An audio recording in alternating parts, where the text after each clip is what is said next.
చంద్రబాబు నాయుడు గారు స్వయంగా, లోకేష్ గారు స్వయంగా నిన్న ఒక పోస్ట్ పెట్టారు.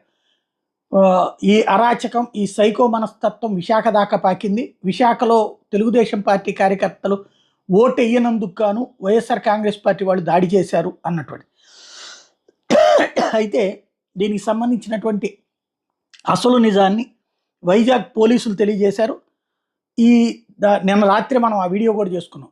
తెలుగుదేశం పార్టీ వాళ్ళ మీద దాడి చేయడం దుర్మార్గం, అసలు విశాఖ దాకా ఇది ఎక్కడ పాకడం అన్నటువంటి.